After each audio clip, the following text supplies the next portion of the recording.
Welcome to another fun City Club program, I hope this will be.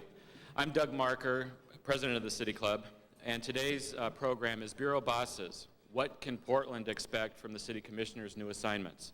And we have Commissioner Sam Adams, Randy Leonard, and Dan Saltzman. Erik Sten is unable to be with us here today because of a scheduling conflict. Before we begin, I just again remind you to please turn off your cell phones and pagers and other electronic doodads that you might have on you. This is our last City Club program for July, and we'll be going on hiatus in August, so we'll see you again on September 9th. Just a few reminders of events coming up. Our Citizens Read book group will be meeting on Monday, August 29th to read Cannery Row. I assume that's Cannery Row, John Steinbeck's novel. Richard Harris, Executive Director of Central City Concern, will facilitate that. And that'll be 7 o'clock at City Club Commons. We're still taking reservations for our citizen salons. They're continuing through August and September, and there's a brochure back at the registration table.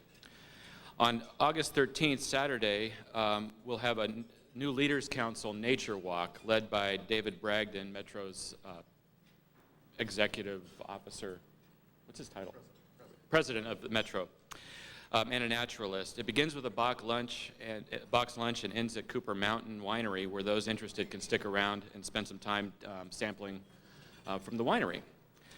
Want to remind you to fill out the forms at your table on our community scan. These asks you about topics of interest and helps guide our programming and our research. Also, I'm aware that there's a number of folks here today who are not City Club members but should be, and if you'll join today, as you've been meaning to do, we have membership forms back at the table, and we'll waive the $25 membership fee if you'll join today. So please do so. Our sponsors this quarter are Kaiser Permanente and Nike Incorporated. Would you please join me in thanking our sponsors?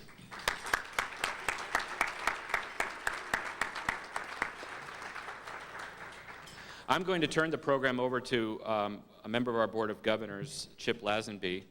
Chip is an attorney with the law firm of Bullivant, Hauser, and Bailey, and is a former legal counsel with Governor John Kitzhaber and also general counsel at Portland Development Commission until joining the Bullivant firm this past May. So Chip, I'll ask you to explain how the format's going to work and introduce our speakers.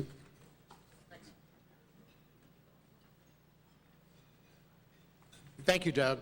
Good afternoon, everybody.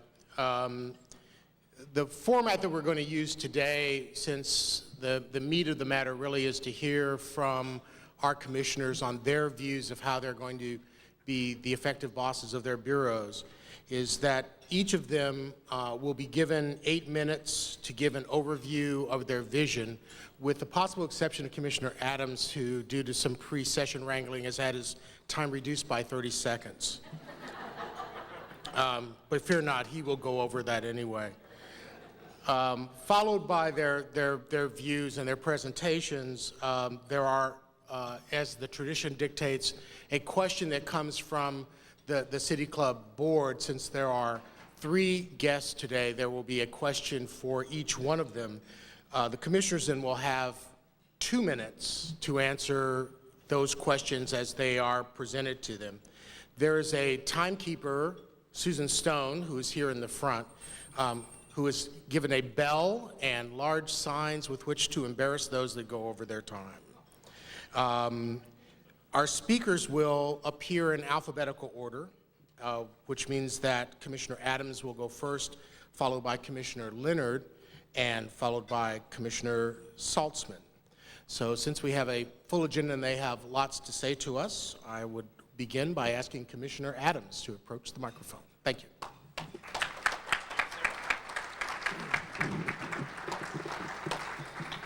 Thanks for inviting me, for inviting us. I'm going to focus my comments on an overarching issue and then bring it back to how it relates to the bureaus in my portfolio. I love this city. I'm proud of this city. We get all kinds of awards. Yesterday, we were awarded the distinction of being the best place for seniors to live in the whole United States.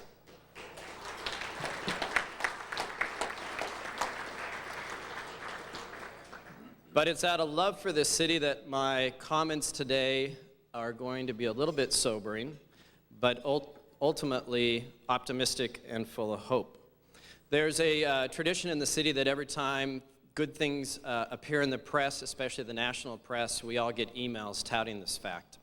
But last week we were ranked the third most overpriced city by Forbes magazine, and that email didn't get sent out.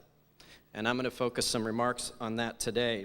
I think it's important that we do this because, as great as we are, we risk being a city like a faded beauty queen clutching to his or her trophies, remembering the good old days. I don't want that. You don't want that. And what I'm talking about, of course, is economic success, business success, and individual and family prosperity. How do we define in the Portland region, and when I talk today, it's going to be on a regional basis, how do we define economic success for the Portland-Vancouver region? We don't. Existing economic development strategies do not set measurable goals for individual prosperity, family prosperity, or business success. Not the Oregon Business Plan, not Prosperous Portland, not the Portland-Multnomah Progress Board, not the Oregon Progress Board. Now, the mayor is undergoing a visioning process for the city of Portland, and that's very important because it not only will help clarify some of these issues, it will also add the context on all the dimensions that create a healthy city. And the Portland Business Alliance and its regional partners are working on a comprehensive economic development strategy. What I'm going to talk about today complements both of those efforts. So why does it matter that we don't have goals? So what? Well, what it means is that public and private partnerships sour arguing over whether or not the economy is healthy. You remember the spat between various business organizations in the city, and it flared up again just a couple of months ago. We pay a price because cities and counties in our region are pulling in different economic directions. There is no real accountability. We get what we planned for, which are muddled results because we have muddled definition of success. And as the whirling change of people in charge on both the public, the labor, the nonprofit, and the business community change, there is a lack of handoff and a lack of continuity. Meanwhile, we grow poorer as a region. Median family income is down for the third year, while the cost of living in our region continues to grow. And in terms of business success, it continues to lag. Profits are flat, and we continue to lose companies from the city and from the region. The economic challenges facing Portland and the Portland region are not unique. Not every metropolitan area in the United States is facing this kind of very crushing dynamic, but many are. What I think is different about our region is that we lack an urgency to deal with it. And this is tough stuff, but that doesn't mean we should ignore it. I don't want to look back in 4 years and say, honey, I shrunk Portland's prosperity. Denial is not just a river in Egypt. It seems to run swiftly and deeply through many parts of this city. To try to put a spotlight on this, I visited we're up to about 130 businesses during the first months of my term. And now to complement that, because again, this is about business success and individual and family prosperity, I'm now working 100 hours in Portland's most common jobs that coincidentally are also the lowest paying jobs. And in terms of the jobs that we're adding back from the beginning of the recession, and we are about up to the number of jobs before the recession, half of those jobs are not living wage jobs. According to a study by Oregon State University, 70% of people who live in poverty in Portland, and yes, folks, a lot of people live in poverty in this city, 70% of the people that live in poverty in this city work full time. Well, we can do better. We need to unite around and push achievement for some common goals, and we need to hold ourselves to a higher level of accountability by establishing some regional goals It's a project that my office, along with some of the best economists in the state and local, are working on. It's called the Portland-Vancouver Area Economic Dashboard, and the goal is to get the region to acknowledge and to accept some goals, such as raising the median family income to match the median family income of Western metropolitan areas in the United States, and such as raising the business confidence index, which we don't even measure here, to that of the national level. How do my bureaus, you can read more about it in the handout, how can my bureaus help? How am I helping to lead the bureaus in this direction and fulfill other things? For one, PDOT, I'm the commissioner in charge of transportation, needs to improve mobility, both by getting people out of their single occupancy vehicles and by it. That's right. That shouldn't count against my time, though. And that's why transit investments in bikes and peds are so important, but also freight mobility. We need to make significant headway on the 12,000 blocks of backlog street maintenance. BES, we are going to make progress on cleaning up the river. We are going to educate people that we live in a watershed and that they live in a watershed no matter what neighborhood they live in, and we're going to make that healthy and contribute to getting the fish that are currently on the endangered species list off. We are going to make RAC a central point of our efforts because it is good for us as a community, and it is good for our kids, and it is good for the economy. Did you know that the best schools in the United States, their students spend 20% or more of their time on arts education? Why? Because it makes you a better learner. You know about Richard Florida and the creative class? Enough said about that. Arts and culture, the degree to which people interact with it also improves their sense of well-being and their satisfaction with the communities that they live with. We are currently an embarrassing 25th place for support of the arts. It will take $15 million to get up to break the top 10s, and I am determined through public and private new funding efforts to get there. I'll talk about the rest of my bureaus in Q&A.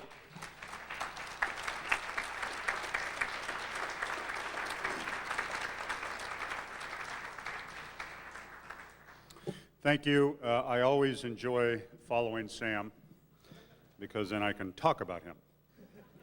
Sam and I took a personality test when he first came on the council, as did Dan. And as you can imagine, the entire council has some pretty divergent personalities, except for Sam and I. This is not a joke. Sam and I virtually were identical in every category. However, I want to acknowledge one thing that people don't talk about that's obvious in the differences between Sam and I. It's kind of a white elephant in the room. That is, I am a better dresser than Sam.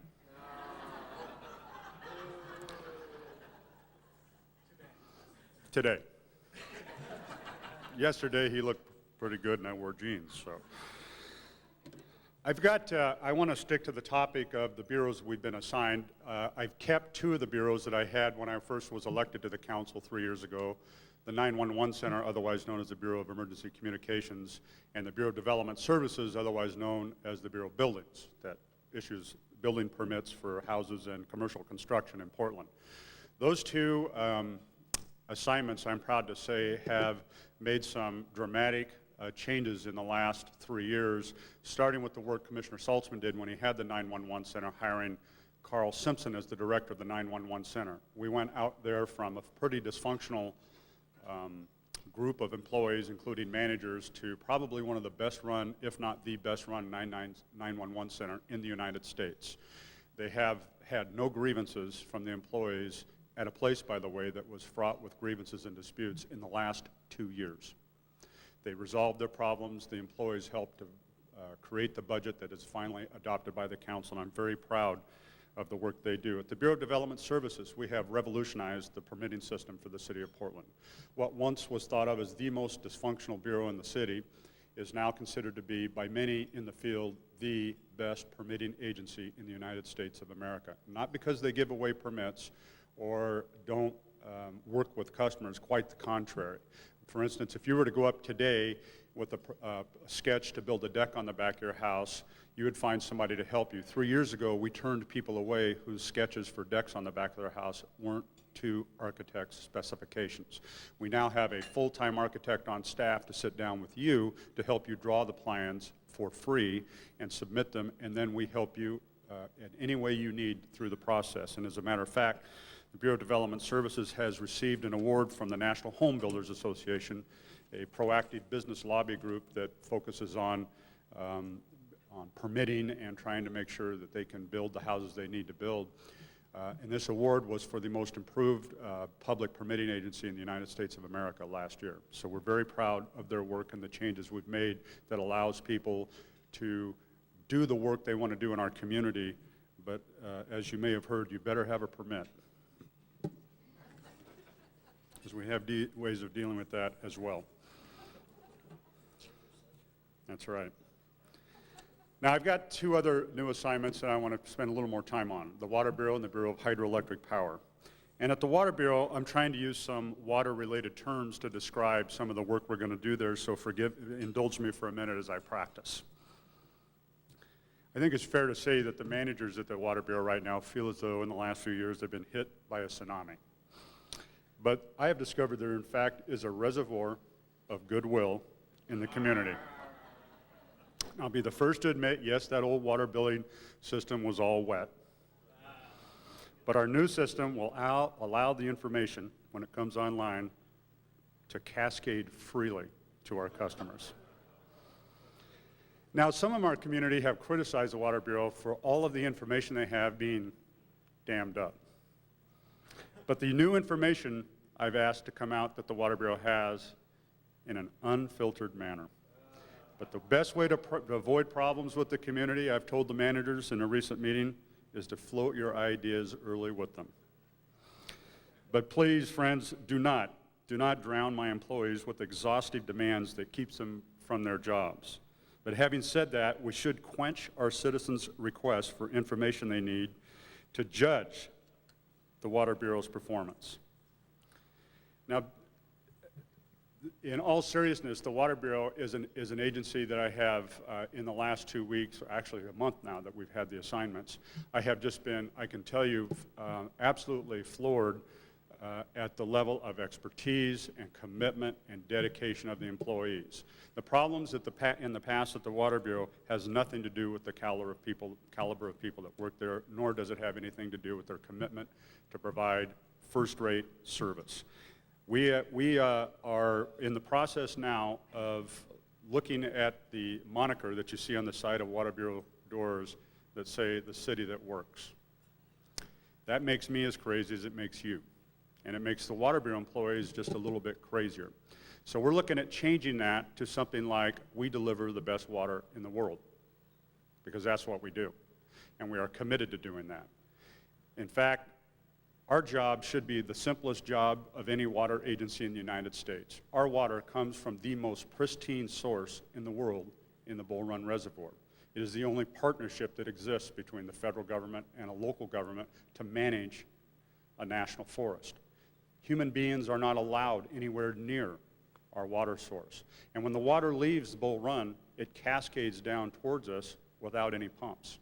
When you turn the water on in any of your homes, that water pressure began at Bull Run and ended in your sink. There are no motors, with very few exceptions in our city, that require pumping water. Therefore, what I've said to the managers, as a fairly naive observer of what they do, all we can do is get in its way. So just make sure that as we are constructing the system, as we are preparing the system, as we are maintaining the system, you think of delivering water at the cheapest price possible, because it's the best water that exists in the world, in my opinion, and you will be hearing more about that soon. I also have the what's known as the Bureau of Hydroelectric Works. And it's a little-known bureau. I think it's 5 persons, Dan, or 6 persons. It's actually part of the Water Bureau, but they call it the Bureau of Hydroelectric Works. And there are generators at one of our dams at Bull Run that produce enough electricity to provide power for 35,000 houses. I've told them we're going to start calling them the best damn bureau in the city, which we think they are, if not the only damn bureau in the city. So we have some challenges with those two bureaus, and but they're challenges, I can tell you, that are not like the challenges we had at, for instance, the permitting center 3 years ago. This is going to be, I think, an opportunity for us to show the citizens of Portland that we provide the best water in the entire world at the best price. And that message has gotten lost over the last few years, but that's going to be our singular focus for the next few years. Thank you.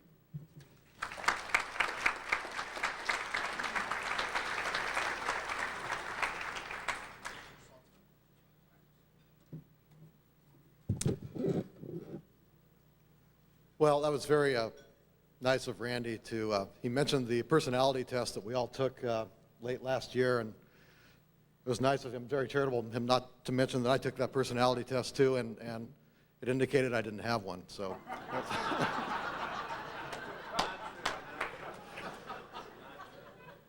But it makes me work well with my colleagues. So I'm very pleased to be back here at City Club. It's always nice to see so many people who care about this wonderful city we live in. Mayor Potter has assigned me the Parks and Recreation Bureau, the Office of Sustainable Development, the Office of Cable and Franchise Management, and the Children's Investment Fund.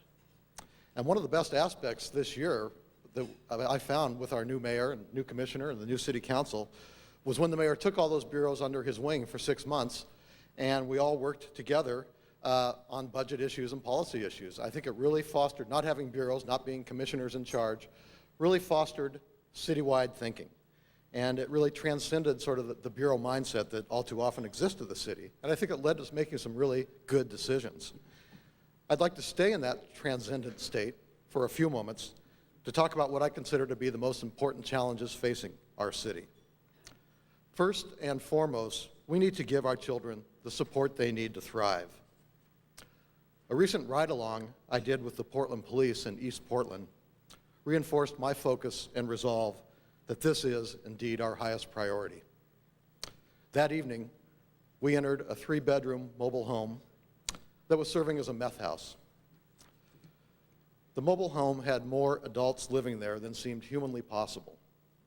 It also housed a young teen girl. She sat quietly on the couch, choking back tears as police collected blood evidence of a stabbing that had occurred in that home. But her moist, sad eyes said it all, and I agreed. Why is she living in this house? Too many children in Portland face neglect, physical and sexual abuse, and no caring adults to help them. They remain trapped in their own private hells, and unless they are discovered by the system, school teachers, caseworkers, police. We must do a better job of discovering them, rescuing them, and helping them to succeed in life. After all, it's not just their lives at stake, it's our future. And that's why I will continue to work tirelessly to help children. And we've made some progress recently. The Children's Receiving Center opened 2 years ago. It provides a safe, home-like environment for children who have just been removed from their abusive homes, many with parents operating meth labs in them. At the Receiving Center, parents, the kids receive support, health care, and comfort as they await placement into a safer home. Prior to the opening of the Receiving Center, these children would often ride around in the back of a police car for hours on end or sit at a caseworker's desk as they frantically scramble to try to find an emergency foster care placement. And these things usually happen at odd hours of the night. They don't happen 8 to 5. The purpose of the Receiving Center is to reduce the trauma of being removed from one's family and also give the system time to ensure that a child's first placement into foster care is hopefully the last placement. Too many kids, it's not unusual, too many kids cycle through 10, 11, 12 foster care placements in their young lives. It has been working very well, and the biggest concern now is that the demand for the beds in the receiving center are beginning to exceed its capacity. The Child Abuse and Domestic Violence Team is another example of law enforcement working with service providers to help the victims of child abuse.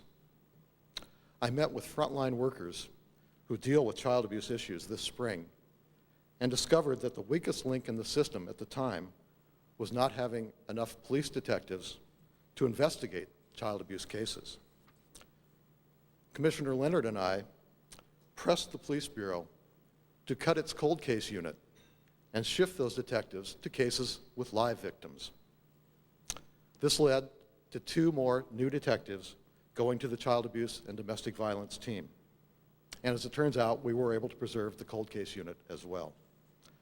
I'm told these new detectives are already having a dramatic impact. These are important victories for children, but there's more to do. Here are a couple projects I'll be working on in the coming year. Anyone who reads the newspaper knows that Oregon has a foster care crisis. We can't find enough foster parents for kids who need them. All too often, these children drop out of school, end up homeless, or are forced into lives of crime. But there's a wonderful program in Illinois called Hope Meadows that converted an old Air Force base into a village with families raising foster kids together with retirees who are serving as foster grandparents.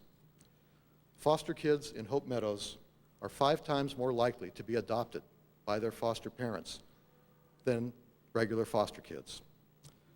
I believe the children of Portland deserve a place like Hope Meadows, and I will work to see that we do that.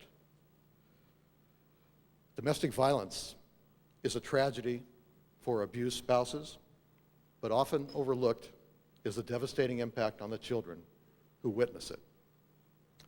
San Diego has an exciting new program designed to combat domestic violence, a one-stop center where access to police, restraining orders, district attorneys, counselors, and safe havens to escape the violence are all located in one place.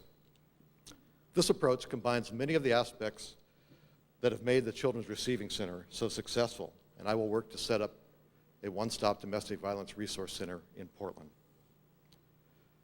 The most important challenge, however, facing Portland's children next year will be continuing the Children's Investment Fund. 3 years ago, Portland voters said yes to the Children's Investment Fund. Today, that yes is changing lives.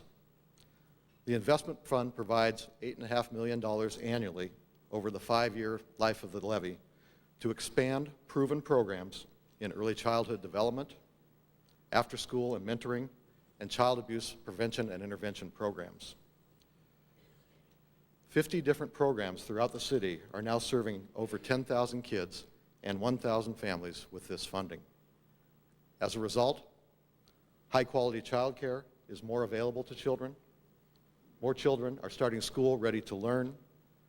More teens have a safe place to go after school where they can access mentoring and after-school programs.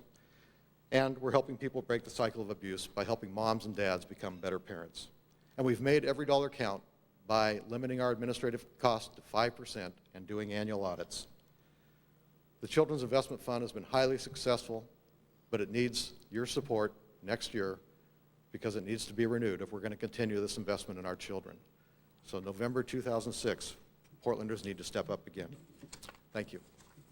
Thank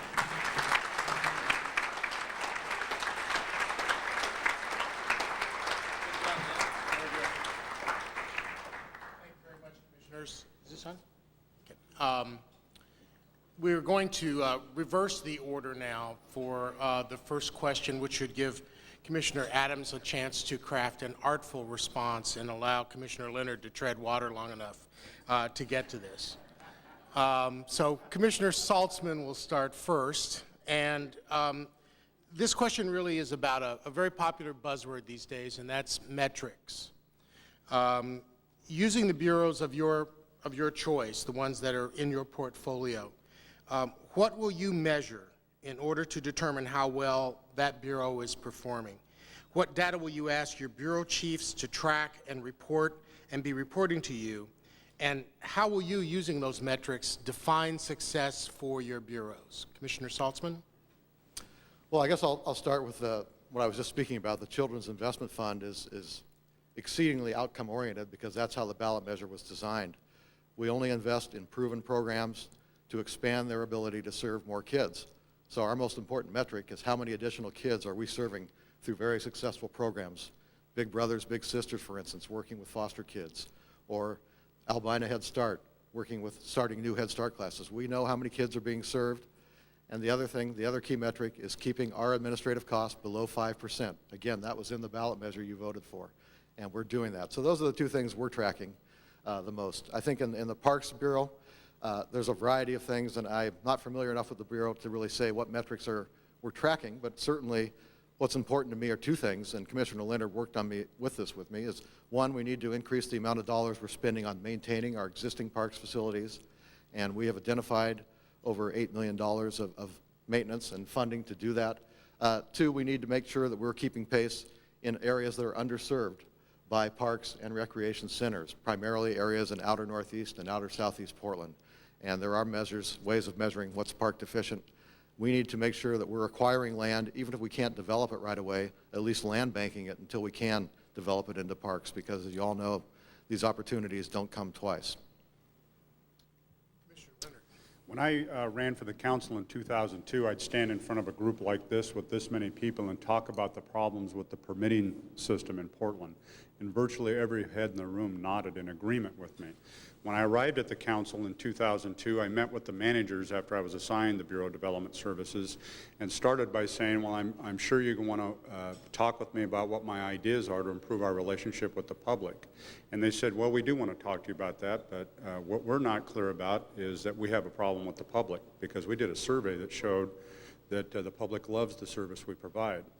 So I realized at that point that I had a bigger problem than what I ever imagined, that it's one thing to change a process and a culture, it's another thing to have people understand first they have a problem. If they don't understand they have a problem, it's very difficult to make the needed changes. As we made those changes, and some of them frankly involved personnel changes, process changes, the gauge that I used to determine whether or not we were successful was out in the community, talking to groups like this, asking questions, taking complaints, running them down, getting back to the person that complained, and making sure they were satisfied. And I will dare say that we have, I think, measured success by how the public now reacts to getting a permit in the city, which is positive. At the Water Bureau, the effort is going to be much the same, but still different. The Water Bureau employees, I will tell you, have embraced that they want change before I came. They understand they need to change. They don't know how. And that's going to require leadership to get them through those changes. And the reaction that we'll use to gauge our success is how groups like this, when I come back to talk about those changes, react. And what you tell me you think is happening at the Water Bureau. Thank you. Commissioner Adams? We have 10 minutes for this? 2 minutes.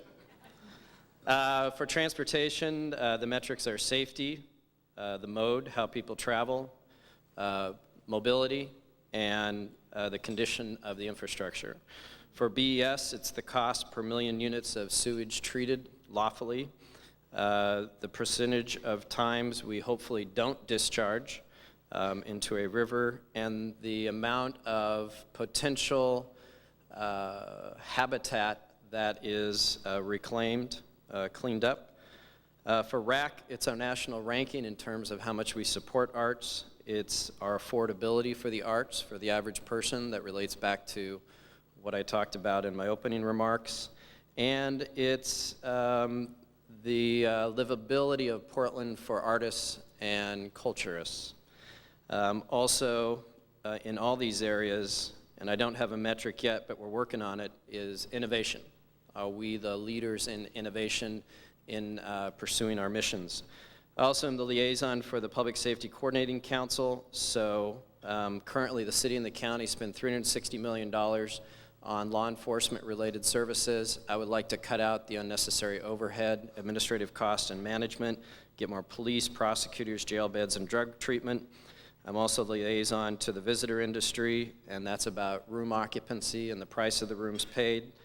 Airport noise is part of my purview, and I have responsibility for pursuing a data-driven way to manage a relationship so that the airport is successful, which is important, but that also the neighborhood quality of life is not unduly mitigated.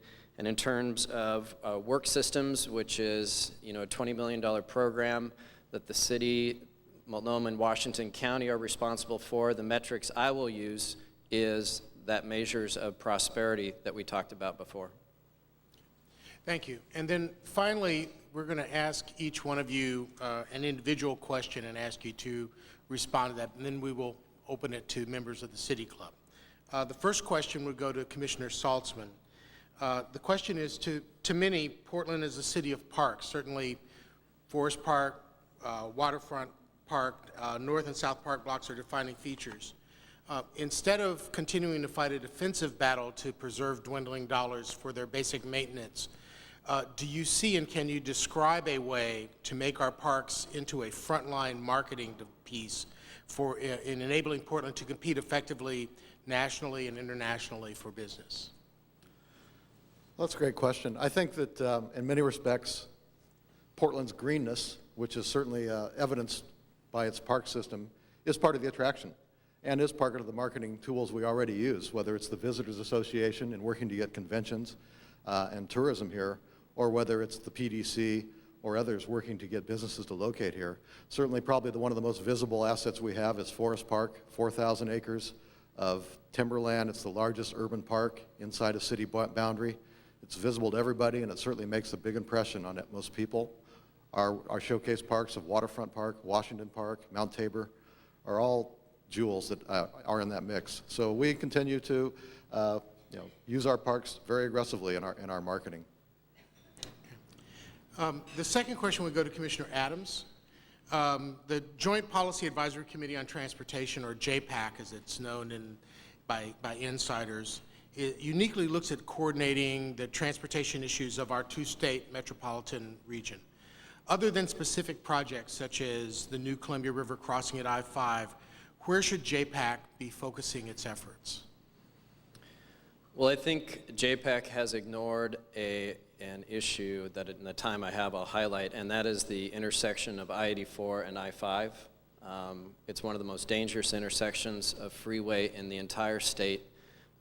We have one lane from I-84 to go north on I-5. It's a bottleneck for freight. It's a bottleneck for automobile usage. It has not made the list, but it's going to if I'm successful at my advocacy. That's a specific project that, if done right, can benefit.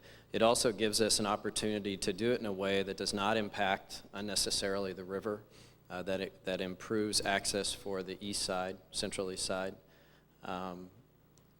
and for reasons beyond my understanding has not made it up the list, but it needs to. And then the final question before we open it up for City Club members goes to Commissioner Leonard. I think we can all anticipate that there's going to be a tool as a part of this question. You were quoted in this week's Tribune as saying that you would take a sledgehammer to houses renovated by a local developer who admitted he did not seek permits for any of his rebuilding projects. On the other hand, we hear numerous complaints from citizens complaining about excessive permitting requirements to undertake minor home repairs, such as fixing a leaky roof or installing an extra electrical outlet. You've already mentioned the architect on staff to help people through the permitting process, but can you describe some other ways in which you intend to balance the need for construction oversight without imposing onerous regulations on homeowners? Well, I've always, my whole life, been plagued by using colorful metaphors to make a point, and this would be an example of that.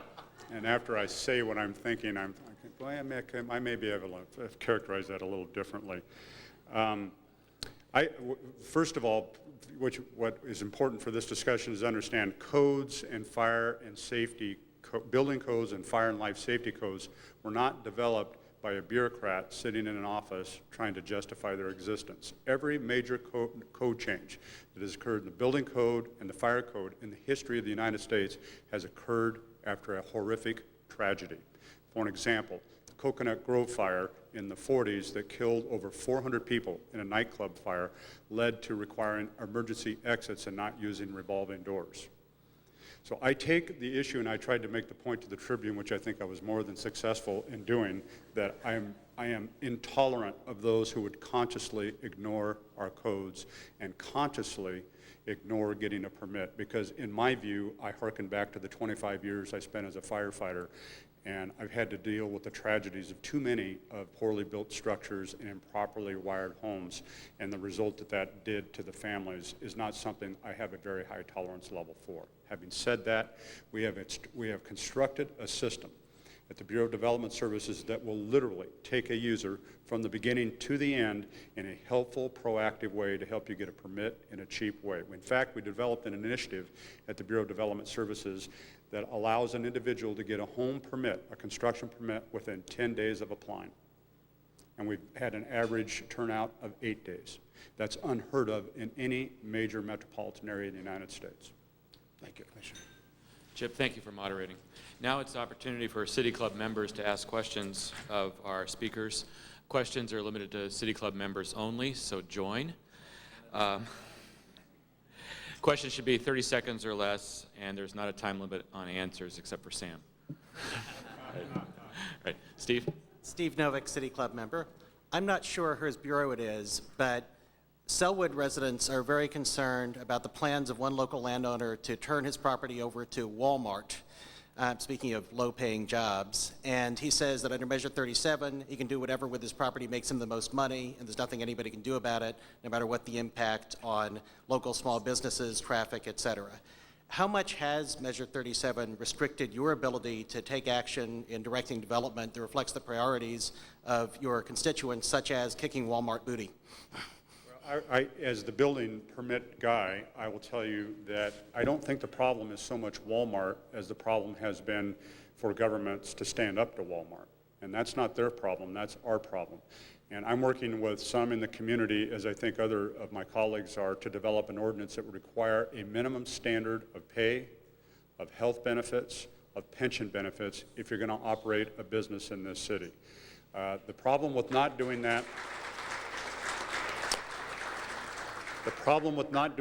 is, as Sam eloquently pointed out, you can have people working their hearts out full-time in poverty that are subsidized by the rest of the community through a variety of programs. And I think it's completely irresponsible for a company like Walmart to basically bully their way, not through this country, not through this state, but through the world, to deliver what they call the cheapest products possible. I view those products as being cheap on the backs of working class men and women, and we can do something about it in this city, and I think with the help of Sam and Dan, we will do something about that. And I think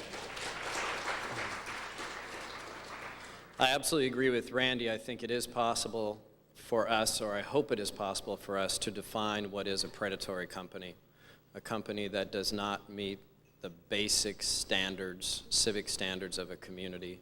It's going to be difficult. It's not easy, but it's worth a try, because we have Walmarts on two boundaries of the city, one just over the boundary in Gresham and one just over the boundary of Milwaukee in Portland. And they supposedly have plans for more in the city of Portland area. Now, having said that, if I could, I think that we need to have a bigger, more robust discussion about big boxes in general. And some really smart, I think, thoughtful people from Southeast Uplift came to the council recently and testified what they think is some good ideas for dealing with big boxes in a more constructive way, and you can get that on my website. I posted their testimony there and comment on it. Tom Cox, City Club member. I was going to ask you, Lars Larson asked me to ask you about cell phones, and I'm not.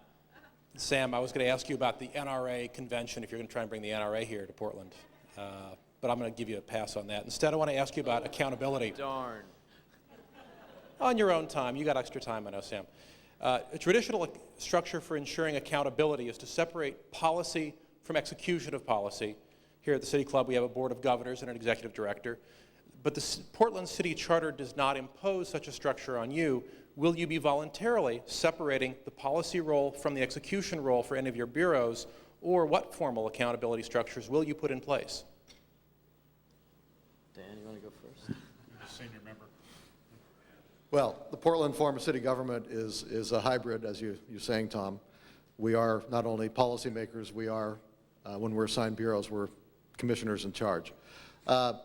Mayor Potter and the rest of the council, we intend to appoint a charter review commission in October of this year to look at all the questions that relate to city charter, including the form of government, form of governance, the Portland Development Commission, the nature of that, the police, fire, disability retirement fund. These are all issues that we think this commission will look at and make recommendations to the council, and ultimately it's going to be up to you because the city council can't change the charter.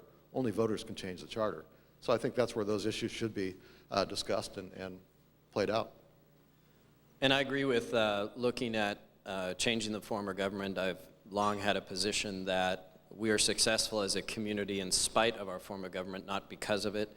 So I would be willing to give up my current job for a better form of government. Second, while trying to make the current system work better, in the month of September I'll be bringing forward lobbyist reform that at least will separate the influence of lobbying from the input of citizens only representing their own point of view.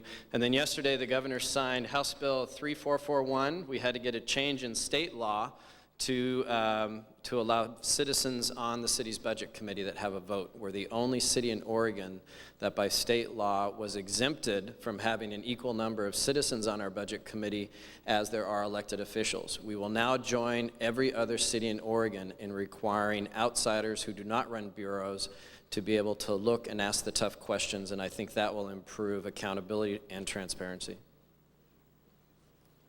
Hi, my name is Leslie Hill-Dula, City Club member, and I was very moved, Commissioner Saltzman, by your presentation about what you're doing for children in the community. And I'm also interested in your opinion, all three of your opinion, about what realistically can the City Council do in the next year or two to help improve Portland's public schools? Well, as someone who's been involved, and I think everyone in the table here has been involved with every local effort at school funding, we are all participating in the current process of evaluating what regional options are available to us, both legally and politically. And appropriately, Mayor Potter is leading that charge with his colleagues around the region. I have a position when it comes to any new taxes. I will vote no unless they go to schools. I think that there's only a certain amount of goodwill, and as you heard from my remarks, there's a declining amount of discretionary income in the households of Portland and the Portland region to pay more. And new taxes should go to schools, or I'll vote no. So in terms of the cell phone tax, if it's dedicated to schools, I'll vote yes. If it's going to anything else or goes to the general fund, I'll vote no. We are also looking right now, working with the school district, both in the Parks Bureau and the General Services Bureau, at ways that we can perhaps reduce maintenance costs. The dollars that the school districts spend on maintenance through some joint use agreements and other types of opportunities. We're even looking at possibly helping them to rebuild the school kitchen to take better advantage of local produce and organic produce to be used in the schools. So those are some of the things, the Parks Bureau and the General Services. We've passed a resolution by council to look at these things with a mind towards reducing their overhead cost too. I think it's a mistake for the city council to forget its primary mission, which is to provide basic fire, police, and parks protection. Having said that, I led the way on the council after arriving almost 3 years ago to get the teacher dispute settled without going to strike, and worked with the county to pass the income tax. I do support schools. I think it is it's unfortunate, for instance, on the cell phone tax issue for the discussion to have been either it goes for schools or it shouldn't pass. We are not a singular community. We are a community that depends upon a lot of things happening right for families to live here and put their kids through school. If a family believes that for whatever reason they don't have adequate fire protection, or the parks aren't maintained, or there aren't adequate police protection, they'll pull up stakes and move out of Portland. If we do our job and do it well, and by that I mean if we were to pass a cell phone tax and ensure next year we don't close 3 fire stations, that we don't take $4 million in personnel cuts to the police bureau, and we don't take $2 million out of parks, that keeps people here paying taxes that support our schools. If we lose sight of that, then we lose sight of what our role is as a city council. And some of the things I have said on this subject, I understand aren't the most popular, but I do think in the long run, it ensures the livability of our community. It ensures that our basic core services are funded so that people want to be here. And if I could just, by way of robust discussion, we have a structural deficit in the schools locally. They cost more than the money they're getting. It's a state legislative problem, no question about it. We have a structural deficit in the city of Portland. Commissioner Leonard is right. The city's Office of Finance and Management estimates that in the general funded bureaus, it's a deficit over the next 10 years of $880 million. That means the cost of maintaining just what we have, we will fall behind a value of $880 million. The only way we are going to take care of the schools, keep families in the city, and pay for basic services is not only continuing to be efficient, not only where we have to look at fees and taxes, we have to grow this economy. That is the only way.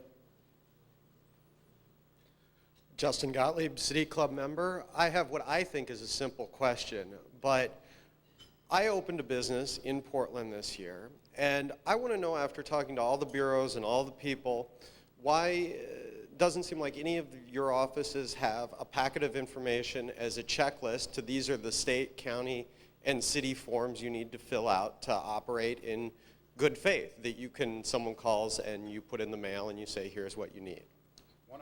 One of the many benefits I've had since parking my car in the garage recently and riding a bike and light rail is Justin and I sat down next to each other on light rail, and he asked me this question some months ago. And so today, I think if you went to the Bureau of Development Services, you would find, if not the packet, the person in charge of putting that packet together. So thank you, Justin, for that great suggestion. Hi, Susan. And by the way, I love being approached on light rail and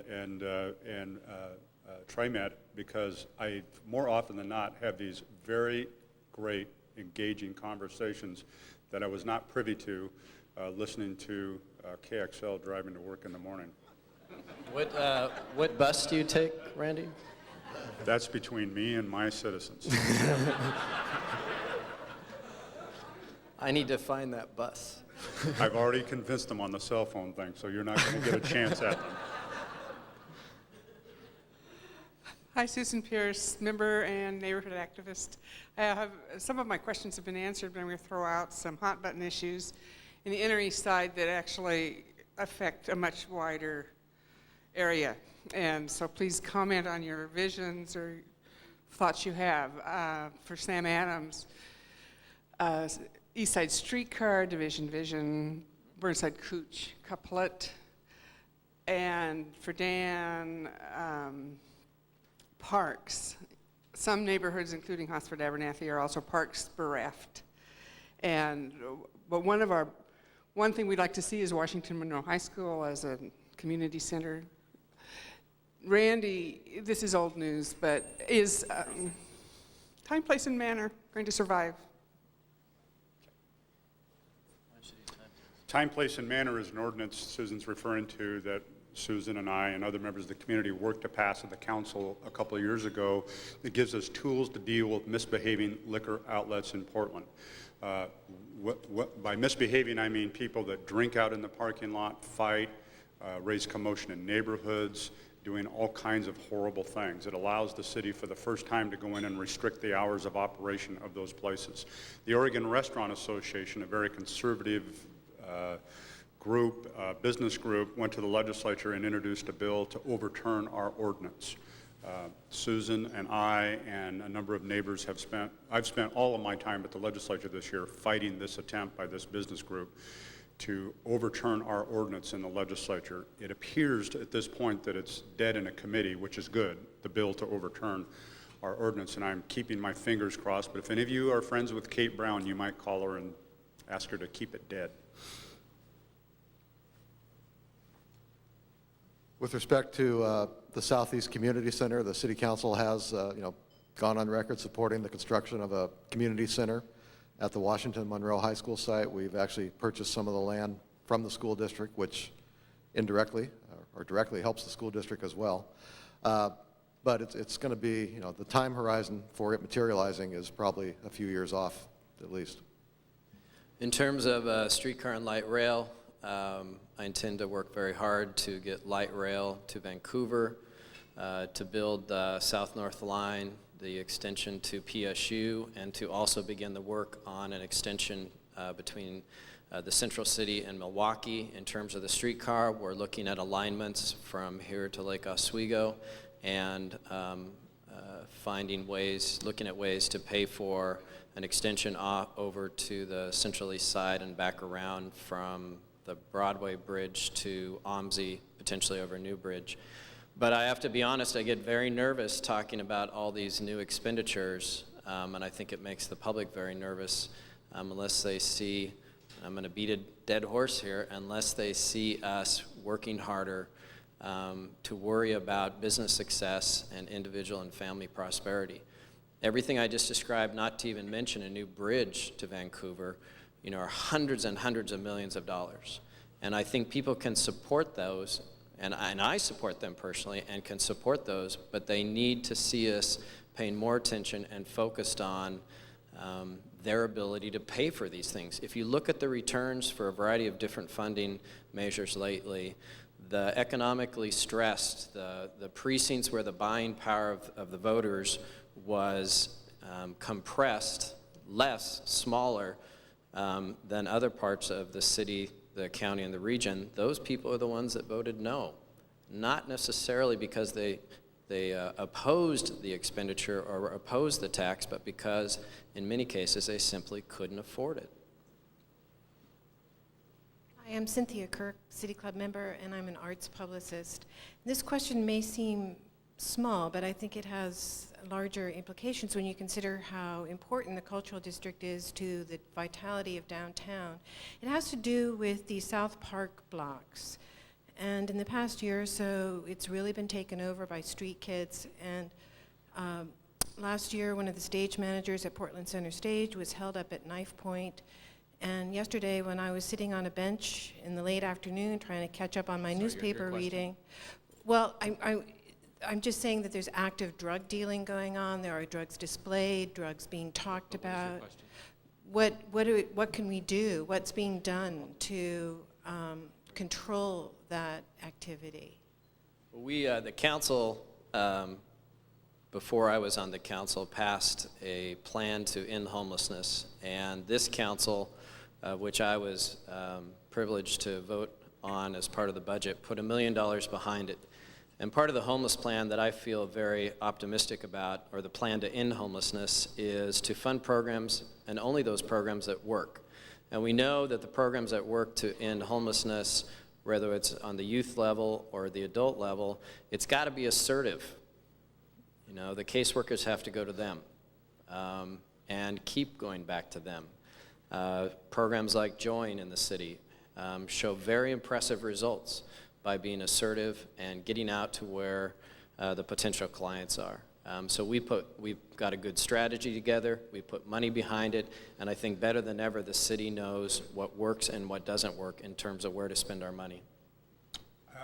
I'd like to add to that I'm a strong believer that the kinds of behaviors you've described, and I walk through that area all the time. I will when we're done here to go back to City Hall, and I know exactly what you're talking about. I believe those behaviors are for the most part fueled by alcohol and drug abuse. There are exceptions to that, but as a general rule, that's the case.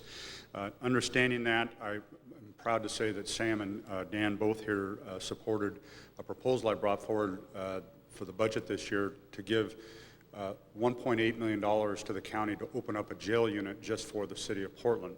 And of that $1.8 million, $500,000 is dedicated to treatment.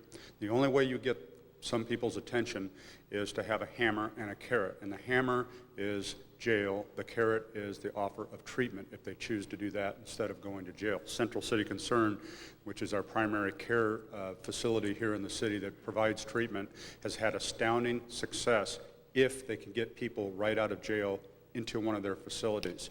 So we're close to coming up with the written agreement between, we have the money now for the county to open up a closed jail section at the Justice Center, and as soon as that agreement's done, hopefully in the next 2 weeks, we can hopefully target places like you're talking about, get people that are committing crimes into jail, do a triage of them, determine what their needs are, and get them into the appropriate treatment. We have time for one last question. Denise? Denise Baumann, City Club member, and this is a question for Randy Leonard about water.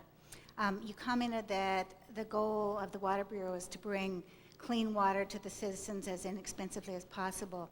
What about the fact that the federal government has said the city doesn't meet the federal water standards and is going to be required to build a filtration plant, and how can that be done inexpensively? 2 comments on that. We have the cleanest water in the United States in an unfiltered state. When you do an analysis of our water, it is determined to be amongst the purest and does not therefore require filtering that the government has required for quite some years now. The second issue is, if notwithstanding our lobbying efforts, and I'm preparing with the community a letter to send to the EPA opposing the requirement filtration, if notwithstanding those efforts that they require that we have filtering, I do not believe that the costs we've been given so far are the best costs possible. I think that for a variety of reasons I'm discovering that we're not doing as good a job as we can when we find out what something costs to do to our water system to keep it as inexpensive as possible. And so I'm asking questions about what the alternatives be that are vastly different than what the Water Bureau has considered up till now, which if they're saying $60 million for one filtration version, I'm saying I see no reason it should be more than $20 million. And are there other ways we can meet the requirements of the federal government without spending a lot of money? Thank you. I want to invite everyone to join us this afternoon at 4:30 at the City Club Commons. It's Final Friday, and it's just a chance to get together, have a glass of wine, and talk with our staff and our Board of Governors. I want to thank our speakers, Commissioners Adam, Leonard, and Saltzman.